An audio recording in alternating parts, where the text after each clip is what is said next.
Hey guys, it's Christian from 7 Gaming Network, and Legacies has kind of been pre-released over here in the UK. The proper release is after Christmas, but I wanted to go through well, 4 cards that I've picked out as being really quite exciting. I think possible picks for really strong cards in an upcoming meta, and largely because I think certainly some of them are just because they're strong, but also because there's elements of them being able to enable certain decks that we perhaps haven't seen before, threats, if you like, being brought to the table, and that maybe haven't really featured in the game up till now.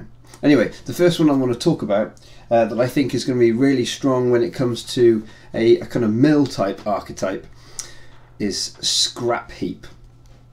Now the thing about Scrapheap and why I think it's really strong is, I mean, we could just think it through.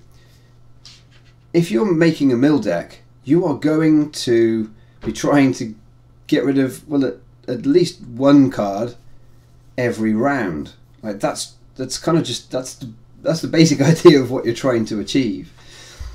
So let's say that obviously that strategy is going to work to some extent. I mean, it's a bad round in a mill deck if you don't get anything milled. So therefore this card is straight up going to pay for itself the round in which you play it. And after that, it is one every single round.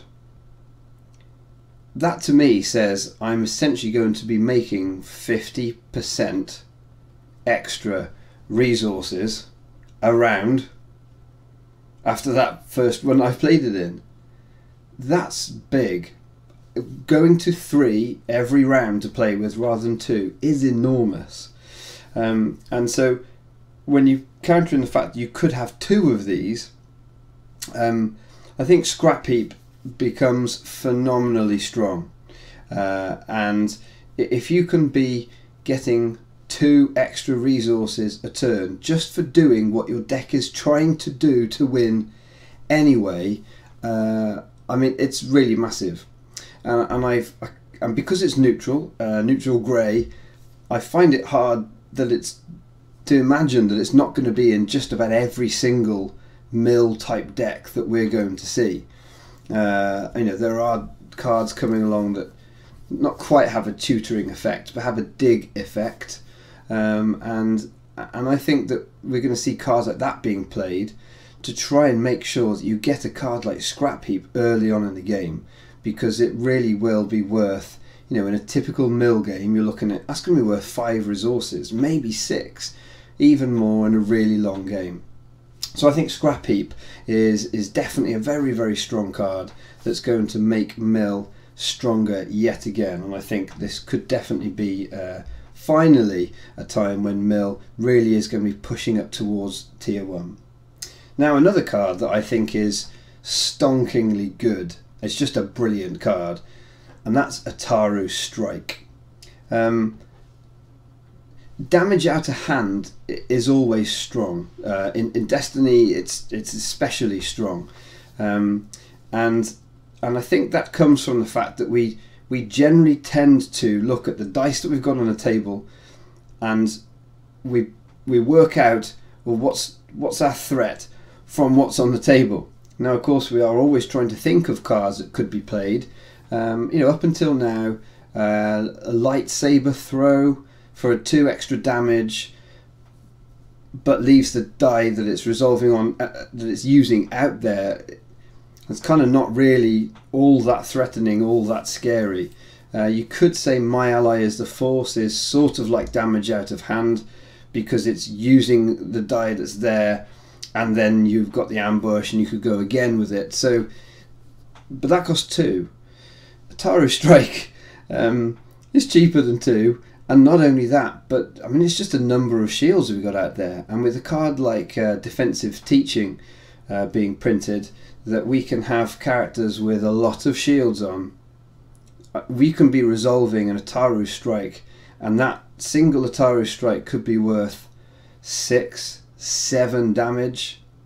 That's gigantic. I mean, previously off like a single play. It felt like, you know, like No Mercies were able to do that, but No Mercy cost 2 and you discarded your hand essentially to make it happen.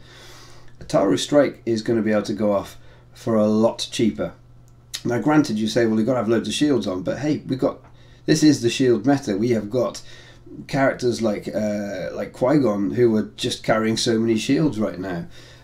Taro Strike is going to be brilliant, okay? And with characters like Yoda now, easily being able to generate shields from that special of his, a Taro Strike is a card we will have to be playing around in the upcoming meta. Whenever that blue hero player has got 1 resource and some melee showing, that's what you're thinking is coming, and we have to be able to play around that in this upcoming meta. Really strong card, going to be in all sorts of competitive decks left, right and centre.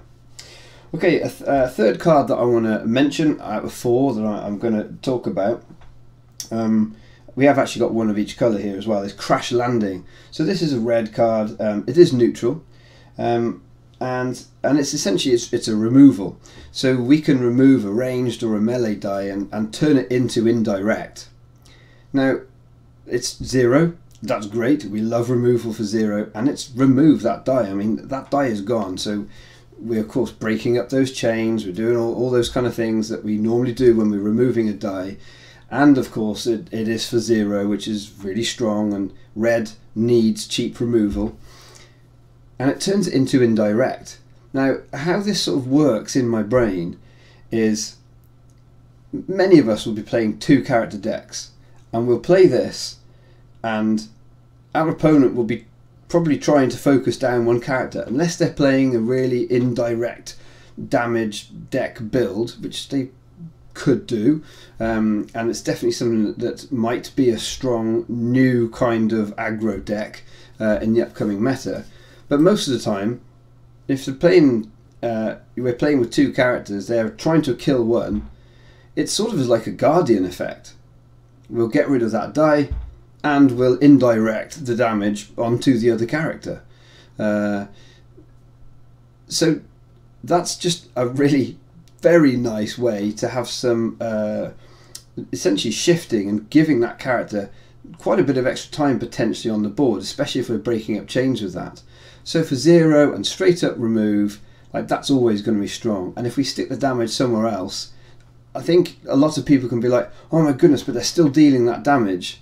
No, that's fine, that's amazing. It's just turning your character into Guardian for a round, which is a really strong thing, and we really like that. I especially like it for 0. So I think Crash Landing is a great card, really good removal, and definitely one of the better pieces of removal that we've seen coming out of this Legacy set, which is looking like a great set. Now the final card that I'm going to mention, I think really does give you a potentially alternative way of threatening, and it's free for all. So free for all, this is a yellow card, and it's a villain, but it says any number of dice. Now to me this seems like a classic card you're going to play sort of, well, late game for sure, I mean maybe mid game, depending on how fast you're ramping or able to just get dice out there. But let's think of a typical scenario of this. If we're going to play this in the late game, and we're playing against a character who, playing against an opponent's got 2 characters, well, maybe by the late game we probably have managed to kill 1 off. And late game, how realistic is it that we could have 4 dice out there to resolve with this? 5 dice?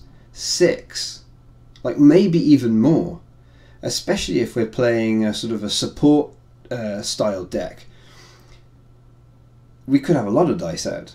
And now that we're 4 sets in, with a lot of cheaper upgrades around, you know, there are 0 cost dice upgrades, there are lots of 1 cost die upgrades. It's absolutely reasonable that late game we could have quite a number of dice out, and paying 1 to do 5 indirect damage, 6 indirect damage is brilliant. Guys, one thing you have to understand about indirect damage is that late game, when they're down to their last character, it's just straight damage to that character. It's not getting spread anywhere. It says deal 6 damage to one character. That's going to finish a game. You don't care about what you roll. That's amazing. Late game, your cards have been really strong in previous metas are things like Fight Dirty. Now that has to be all yellow dice, and there's no reason why you couldn't combine. You know, I mean, you could put Free for All, of course, in a yellow deck, and really go for it with your Fight Dirties and having that.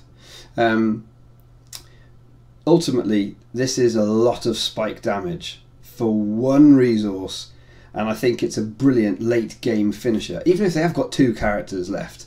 You know, in this meta there's probably going to be some split damage with the indirects going off, especially if you're building a deck with free-for-alls and happy to do indirect damage.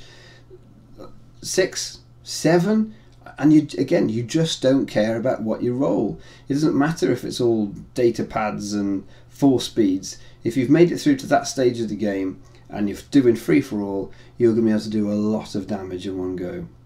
So yeah, there's just 4 cards that I think sort of stand out to me as being potential sort of MVPs in certain decks, in certain deck builds, and I think, you know, it's going to be. I think if you're playing against, you know, a mill, you're probably going to see Scrapheap. If you're playing against Blue Hero, you're probably going to see a Taro Strike. These are cards that I think you need to be aware of, and cards like Free for All are just these little sort of rogue cards, I think, that could really knock you for 6 and actually become potentially, once the meta settles and people realise the power of these cards, become this is just a great finisher card. You know, much like Armed to the Teeth was in the Awakenings meta, where you would that was your finisher. Something like this, like a free-for-all, could be a really good way to end games. Anyway, there's just a few. I am super excited about Legacies. I think this is probably the set I have been most looking forward to. I've always looked forward to the release of a new set, but with the new set coming out and with Rivals coming out and allowing us to get into some limited play, we are looking at some just whole new ways to play Destiny. So I, for one, am super excited about what's coming next. And I think with cards like this in the card pool, which I've had a chance to play with some of them,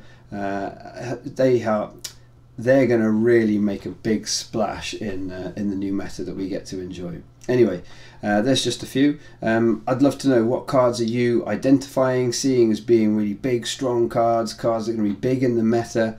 Let's carry on the discussion in that comments section. Anyway, until next time, keep enjoying your Destiny.